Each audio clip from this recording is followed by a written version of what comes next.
Hello students और welcome है आपका गैलेक्सी क्लासेस में। आज हम आपके सिलेबस का एक बहुत ही इंटरेस्टिंग चैप्टर शुरू करने जा रहे हैं, चैप्टर नंबर 10, जिसका नाम है अर्बनाइजेशन। देखिए, जब कोई गांव यानी विलेज डेवलप होकर एक शहर यानी सिटी बनता है तो सिर्फ उसकी बिल्डिंग, सड़कें और पॉपुलेशन ही नहीं बदलती। सबसे बड़ा बदलाव आता है उसको चलाने के सिस्टम में, यानी उसके गवर्नेंस में। In English, the transformation from a rural area to an urban area brings a fundamental change in its administrative and governing bodies. गांव को ग्राम पंचायत चलाती है, लेकिन एक बड़े शहर को चलाने के लिए म्युनिसिपल कॉर्पोरेशन चाहिए। इस चैप्टर में हम यही समझेंगे कि ये प्रोसेस कैसे होता है, इसके कारण क्या हैं, और इसके बाद एक सिटी को गवर्न करने की यानी उसकी प्रॉब्लम्स को सॉल्व करने की जिम्मेदारी किसकी होती है। एग्जाम की पर्सपेक्टिव से इस चैप्टर से रीजंस फॉर अर्बनाइजेशन और प्रॉब्लम्स ऑफ अर्बनाइजेशन पर लॉन्ग आंसर क्वेश्चंस आते हैं, और criteria for an urban area पर शॉर्ट नोट जरूर पूछा जाता है। तो चलिए इस इंपॉर्टेंट चैप्टर को लाइन बाय लाइन डिटेल में समझते हैं। ओके, तो ये है आज का हमारा लर्निंग रोड मैप। देखो, हम एक कहानी से शुरू करेंगे जिससे हमें ये पूरा प्रोसेस आसानी से समझ आएगा। फिर हम गवर्नमेंट की ऑफिशियल डेफिनेशन देखेंगे कि एक अर्बन एरिया आखिर होता क्या है। उसके बाद हम अर्बनाइजेशन के रीजंस, उसके फायदे और उसकी प्रॉब्लम्स को डिटेल में स्टडी करेंगे। और आखिर में सबसे इंपॉर्टेंट सिविक्स का पार्ट हम समझेंगे कि हमारे शहरों को गवर्न कौन करता है, यानी चलाता कौन है। Let's begin. तो चलिए शुरू करते हैं सेक्शन 1 से। आपकी टेक्स्ट बुक में एक छोटी सी लेकिन बहुत इंपॉर्टेंट कॉन्वर्सेशन दी गई है। ये कहानी है एक बेटे सुरेश और उसके पिता तात्या के बीच। ये कहानी हमें अर्बनाइजेशन की बिल्कुल शुरुआत, उसकी जड़ को समझाती है, वो भी एकदम पर्सनल लेवल पर। नाउ इस स्लाइड पर ध्यान दीजिए। सुरेश अपने फादर से कह रहा है कि वो खेती छोड़कर फैक्ट्री में काम करना चाहता है। क्यों? उसके पास 3 सॉलिड रीजंस हैं। पहला, मंथली सैलरी, मतलब उसे हर महीने एक फिक्स्ड रेगुलर इनकम मिलेगी। खेती में ऐसा नहीं होता, वहां तो सब कुछ फसल और मौसम पर डिपेंड करता है। दूसरा, additional money for over time, यानी अगर वो एक्स्ट्रा काम करेगा तो उसे एक्स्ट्रा पैसा मिलेगा, मेहनत का एक्स्ट्रा फल। और तीसरा, बोनस इन दिवाली, मतलब फेस्टिवल पर कंपनी से एक्स्ट्रा पैसा। In simple English, Suresh is attracted to the economic security, the regular income and the financial incentives of an industrial job, which farming cannot guarantee. ये एक परफेक्ट एग्जाम्पल है इकोनॉमिक पुल फैक्टर का। Pull factor मतलब वो चीजें जो लोगों को अपनी तरफ खींचती हैं। यहाँ पर पैसा और जॉब सिक्योरिटी सुरेश को गांव से फैक्ट्री की तरफ पुल कर रहे हैं। एग्जाम में पुल फैक्टर्स पूछा जाए तो आप ये एग्जाम्पल दे सकते हैं। आप देखिए तात्या का रिएक्शन। वो कहते हैं, लेकिन हमारे खेतों का क्या होगा? तात्या का ये सवाल सिर्फ खेती के बारे में नहीं है बेटा, ये उनकी चिंता है अपनी परंपरा, अपने कल्चर और अपने जीने के तरीके को लेकर। For Tatya, the fields are not just land, they represent their ancestral occupation, their identity और a tradition passed down through generations. उनका कंसर्न दिखाता है कि अर्बनाइजेशन सिर्फ एक इकोनॉमिक चेंज नहीं है, बल्कि एक सोशल और कल्चरल शिफ्ट भी है।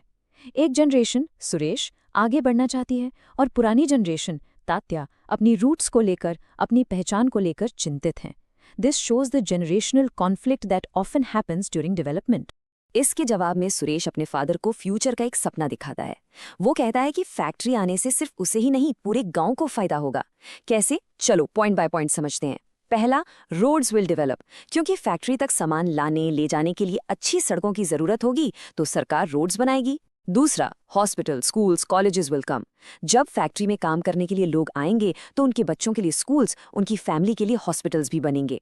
तीसरा, huge buildings will be built, लोगों के रहने के लिए हाउसिंग सोसाइटीज बनेंगी। In short, Suresh is explaining the chain reaction of development. He predicts that the entire village will transform and develop. ये एक रिपल इफेक्ट है जहां एक इकोनॉमिक एक्टिविटी अपने साथ साथ सोशल डेवलपमेंट भी लाती है। और सुरेश की बात बिल्कुल सच होती है। जैसे ही फैक्ट्री आती है और पॉपुलेशन बढ़ती है, उस पॉपुलेशन की जरूरतों को पूरा करने के लिए एक नया सर्विस सेक्टर डेवलप होने लगता है। सोचो, लोगों को फैक्ट्री आने जाने के लिए ट्रांसपोर्ट जैसे बसेस और ऑटोज चाहिए, उन्हें खाने पीने के लिए होटल्स और कैंटीन्स चाहिए, रोज के सामान के लिए किराना शॉप्स, मेडिकल स्टोर्स और कपड़ों की दुकानें खुल जाती हैं। In English, to cater to the needs of the growing population, a service sector economy starts to develop around the industry. ये एक पूरा इकोसिस्टम बन जाता है जहां एक चीज दूसरी चीज को सपोर्ट करती है। So the most important point is this. ये जो फैक्ट्री आप स्क्रीन पर देख रहे हैं, ये एक चुंबक यानी एक मैग्नेट की तरह काम करती है।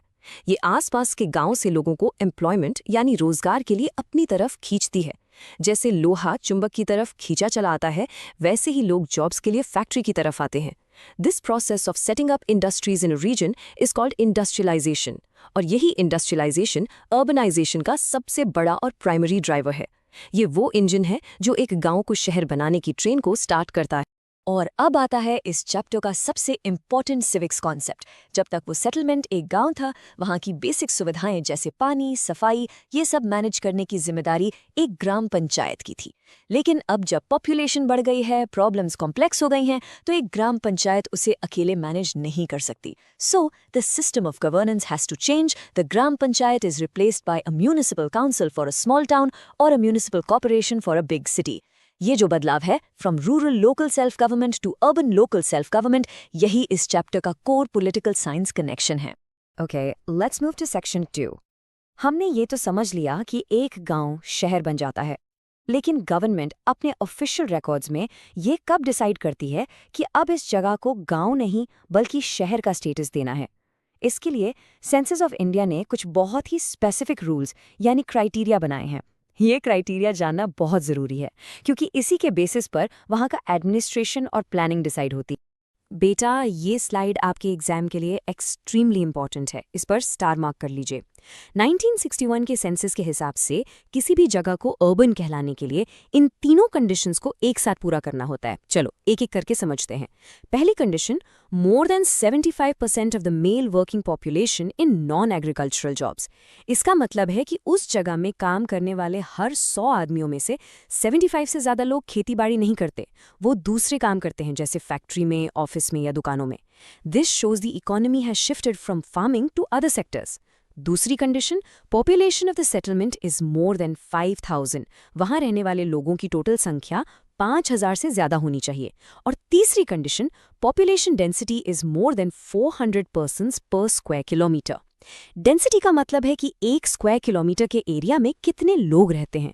शहरों में लोग पास पास रहते हैं, इसलिए डेंसिटी 400 से ज्यादा होनी चाहिए। जब ये तीनों कंडीशंस एक साथ पूरी होती हैं, तभी गवर्नमेंट उस जगह को ऑफिशियली अर्बन एरिया डिक्लेयर करती है। Now let's look at the data. इस टेबल में देखो, 1961 में इंडिया की सिर्फ 17.79% पॉपुलेशन शहरों में रहती थी, मतलब 100 में से लगभग 18 लोग। लेकिन 2011 तक ये नंबर बढ़कर 37.07% हो गया, मतलब 100 में से 37 लोग। That is more then double in just 50 years। साथ ही शहरों की गिनती भी 2270 से बढ़कर 7935 हो गई है। This data clearly shows a rapid and continuous increase in urbanization in India। और ये बार चार्ट उसी डेटा को विजुअली दिखाता है, ताकि आपको आसानी से याद रहे। आप देख सकते हैं कि हर 20 साल में ये बार एक बिल्डिंग की तरह और ऊंचा होता जा रहा है। The jump is very big after 1981। 1981 में 23% से 30 साल बाद 2011 में ये सीधा 37% हो गया। This visual representation helps you remember the trend for your exams, a consistent and accelerating growth of urban population in India. चलिए अब सेक्शन 3 पर चलते हैं। हमने देख लिया कि अर्बनाइजेशन हो रहा है और बहुत तेजी से हो रहा है, पर यह हो क्यों रहा है? What are the main reasons, the main forces that are driving this massive shift? Exam में ये क्वेश्चन लॉन्ग आंसर टाइप में जरूर आ सकता है, so pay close attention to each point. सबसे पहला और सबसे पावरफुल रीजन है इंडस्ट्रियलाइजेशन। जब किसी एक रीजन में बहुत सारी इंडस्ट्रीज एक साथ लग जाती हैं, तो वो एरिया एक जॉब मैग्नेट बन जाता है। It attracts a large number of people from surrounding rural areas in search of employment. इसका सबसे बेस्ट एग्जाम्पल है मुंबई। 19th सेंचुरी में जब मुंबई में टेक्सटाइल मिल्स यानी कपड़े की मिलें शुरू हुई, तो पूरे देश से लोग वहां काम करने आए। आपकी बुक बताती है कि मुंबई के कई इलाके जो पहले कोलीवादाज यानी मछुआरों के गांव थे, वो इंडस्ट्रियलाइजेशन के कारण ही मुंबई शहर का हिस्सा बन गए। दूसरा इंपॉर्टेंट रीजन है ट्रेड यानी व्यापार। कुछ शहर ऐसे होते हैं जिनकी लोकेशन ट्रेड के लिए बहुत अच्छी होती हैं। वहां से सामान को ट्रांसपोर्ट करना आसान होता है। ऐसी जगहों पर बिजनेस कॉम्प्लेक्सेस, बैंक्स और गोडाउन्स यानी वेयर हाउसेज डेवलप हो जाते हैं। इसका टेक्स्ट बुक एग्जाम्पल है नागपुर। नागपुर शहर इंडिया के बिल्कुल सेंटर में है। It's like the heart of India. अपनी सेंट्रल लोकेशन के कारण it became a major trade hub. इस ट्रेड ने वहां पर पॉपुलेशन ग्रोथ को प्रमोट किया। तीसरा रीजन थोड़ा अलग है, इस पर ध्यान देना। ये है मैकेनाइजेशन एंड टेक्नोलॉजी। आजकल गांव में खेती का काम मशीन्स जैसे ट्रैक्टर्स और हार्वेस्टर्स से होता है। इससे क्या होता है, जो काम पहले 10 लोग करते थे अब वो एक मशीन कर लेती है। इसकी वजह से the man power in agriculture becomes surplus, यानी जरूरत से ज्यादा हो जाता है। A large section of the rural population becomes devoid of work, यानी बेरोजगार हो जाती है। तो ये वर्किंग क्लास काम की तलाश में शहरों की तरफ मूव करती है। देखो, ये पुश फैक्टर है, टेक्नोलॉजी उन्हें गांव से बाहर पुश कर रही है। चौथा रीजन है development of transport and communication facilities.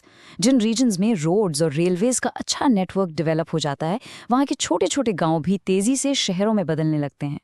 जहां सड़क या रेल पहुंचती है वहां विकास पहुंचता है। फॉर एग्जाम्पल, जब कोंकण रेलवे बनी तो उसके रूट के आसपास के कई गांव जैसे सावरदे, जो पहले आइसोलेटेड थे, वो मार्केट से कनेक्ट हो गए और डेवलप होने लगे। एक और एग्जाम्पल है भुसावल। वो एक इंपॉर्टेंट रेलवे जंक्शन है।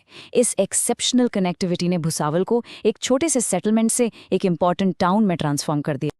और पांचवा, इन सभी रीजन्स को जोड़ने वाला फैक्टर है माइग्रेशन। माइग्रेशन मतलब लोगों का एक जगह से दूसरी जगह मूव करना। ये शॉर्ट टर्म भी हो सकता है, लॉन्ग टर्म भी, या परमानेंट भी। अर्बनाइजेशन का ये एक मेजर रीजन है। लोग गांव से शहर क्यों आते हैं? The main attraction is a higher standard of life. शहरों में better job opportunities, better education, better medical facilities और ज्यादा एंटरटेनमेंट के ऑप्शंस होते हैं। इसका सबसे बड़ा एग्जाम्पल है हमारे बड़े शहर जैसे मुंबई और पुणे, जहां पूरे इंडिया से लोग माइग्रेट करके आते हैं एक बेहतर जिंदगी की उम्मीद। ओके, तो हमने रीजंस समझ लिए। अब सेक्शन 4 में हम देखेंगे कि अर्बनाइजेशन एक सिक्के के दो पहलुओं जैसा है। It is a coin with two sides. इसके कुछ बहुत बड़े फायदे हैं तो कुछ बहुत गंभीर प्रॉब्लम्स भी हैं।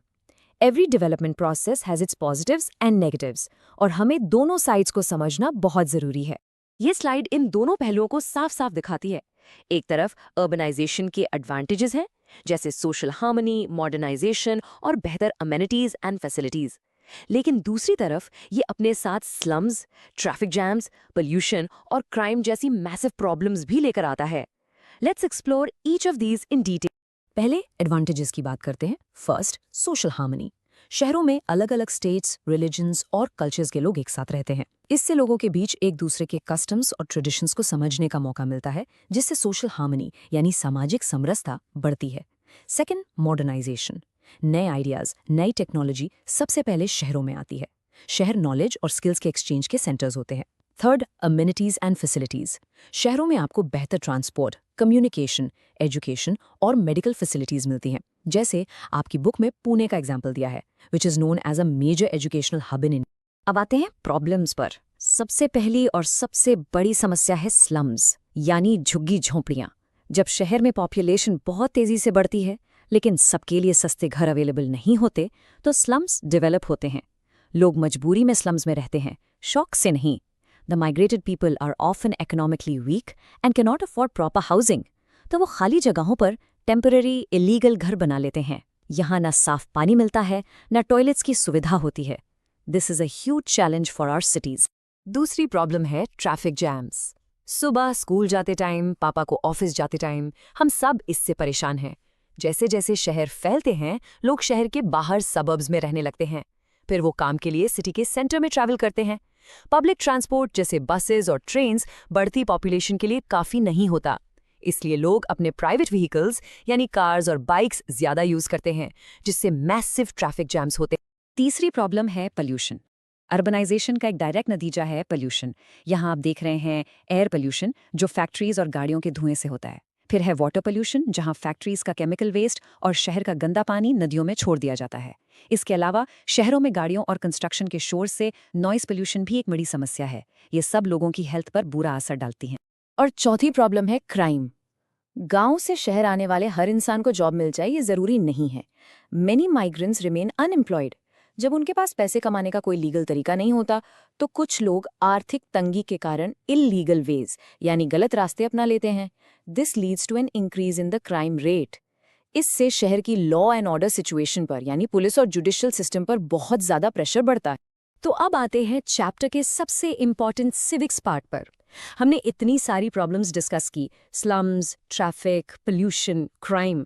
तो सवाल ये उठता है कि इन सब चीजों को मैनेज कौन करता है? Who is in charge of governing our cities? यही इस चैप्टर का कोर सिविक्स कनेक्शन है। So the crucial question is, who is responsible?